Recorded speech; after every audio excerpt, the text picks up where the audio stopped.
Assalomu alaykum, yaxshimisizlar?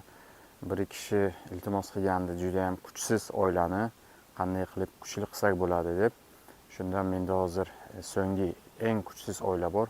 O'shani tez va oson kuchli qilish yo'lini ko'rsatib o'taman. Birinchidan mana bunaqa qo'lingizda plastmassa bo'lishi kerak. Mana buni ichida asal qo'yganman. Mana bu yeri asal bo'ladi. Mana bu tomonda hozir onani ushlayman. Onani shu yerga qo'yaman-da, keyin yopaman. Yopilgandan keyin mana shu ona shu yasalgan yangi oilada 3 kun shunday turadi. 3 kundan keyin bu tomoni mana bunday ochiladi. Mana bu tomoni. Mana shu yergacha ochiladi. Faqat mana shu yergacha, mana faqat asal tomoni. Mana shu asal tomonini arilar kirib yeb tugatadi-da, keyin ona chiqadi. Nimaga 3 kun yopiladi ona? Qamoqda turadi. Chunki onaning hidi bilan boshqa oiladan olib kelib qo'shadigan arilar hidi ikki xil. O'sha hidi bir xil bo'lishi uchun 3 kun ular bitta joyda turishi kerak. Arilar ona arini davushini, hidini sezadi, ochmoqchi bo'lib harakat qilishadi, ocha olmaydi. 3-kunda shu faqat asal tomonini ochganimizdan keyin ular asalini yeb tugatib, onani olib chiqadi, qabul qilib, shu bilan o'sha oila kuchli bo'ladi, chunki boshqa kuchli oiladan u oilaga bitta zo'r rasvot beramiz. Hozir uni ko'rsataman. Mana bu kuchsiz oila. Mana bu bir romka asali bor, yaxshi asali bor. Bu turadi va mana bu romkada ona ari ozgina tuxum qo'yib yuribdi. Mana ona ari.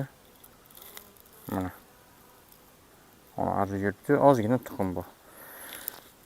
Hozir nima qilaman? Kuchli romkani olib kelaman. Ham tuxumi bor, ham arisi bor. Bir romka kuchli. O'shani olib kelaman-da, bunga qo'shaman. Undan oldin mana bu matkani hozir ushlashim kerak. Hozir buni ushlaymiz. Xo'p. Mana bu ushlagich, mana. Shu ushlagich bilan onani endi ushlashimiz kerak. Bu ona umuman oilani o'zi kuchsiz. Ona hech qayerga qochmaydi, kuchi yo'q. Shunga buni shunaqa ushlasa bo'ladi. Aslida yana bitta yo'li bor. Mana shu romkani o'zidan ozgina vashina kesib olinadi. Shu romkani hidiga bu ona o'tiradi. Chiqadi. Boshqa romka bo'lsa chiqmaydi. Mana. Hozir buni chiqaramiz ana shunga. Ana chiqib oldi. Endi faqat ona qo'limda buni bemalol bu yerga tiqamiz. Ba'zi arichilar qo'li bilan onani ushlay olmaydi, menga o'xshab. Lekin mana shunaqa yo'li bilan ushlasa ham bo'ladi. Onani ushladik. Bor pastga tush, hozir qo'ling sinib qoladi. Ketdi. Mana. Endi bu qamoqda. Bo'ldi.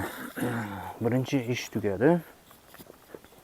Endi hozir boshqa zo'r oiladan bitta zo'r tuxumli romkani olib kelaman. Mana bu tuxumli romka zo'r oiladan olib keldim. Qarasalaringiz yangi arilar bor, ustida qum sepgandek yangi chiqqan va yana yangi chiqayotgan arilar bor. Oddiy ishchi arilar bor. Mana raqs qilayotgan arilar bor. Asal olib kelgan joyini ko'rsatyapti. Ishqilib kuchli romka, ham arisi bor, ham rasvoti bor. Ana shuni olib keldim.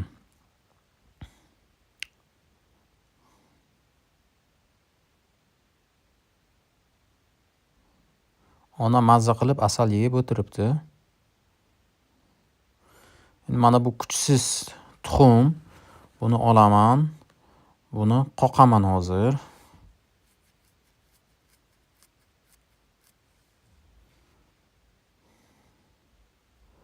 Qoqdim va ana shu qoqayotgan romkani borib boshqa oilaga, boyagi zo'r oilaga beraman. Bu kuchli Romkani esa hozir ozgina suv sepamiz. Bu yerga ham suv sepaman va bunga ham suv sepaman. Ikkalasi bir-biri bilan urushmasligi uchun, bir-birini o'ldirmasligi uchun.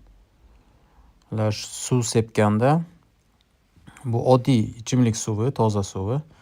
Mana shu mayin qilib sepamiz. Bular yomg'ir yog'gan deb o'ylaydi va nima deydi, o'zini quritish bilan andarmon bo'ladi. O'zini qutqarish bilan andarmon bo'ladi va ikkita oilani arilari bir-birini o'ldirmaydi. Romkani bu tomonga surdim va ikkinchi tomonidagi arilarga ham suv sepdim. Bo'ldi. Endi ana shu kuchli romkani olib devor tomoniga qo'yaman. Mana bu devor tomon deymiz, o'ng tomoni. Undan keyin asal romkani qo'yyapman. Demak, mana bu kamroq asal joyi bor. Ona tuxum qo'yadi nasib bo'lsa va bu yopiq asal. Mana shunday qilib onasini ustiga qo'yyapman. Bu diafragma uchun, ya'ni issiqlik. Tak, mana bu ustidagi mana bu qotgan asalni qo'ydim. Qotgan asaldan yeydi.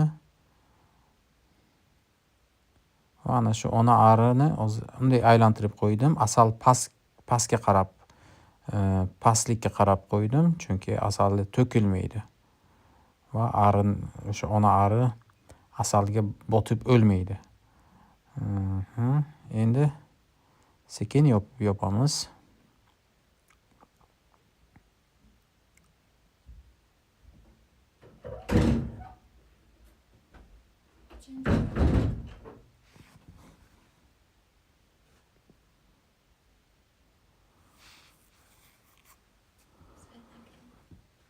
Buni ishi tugadi endi.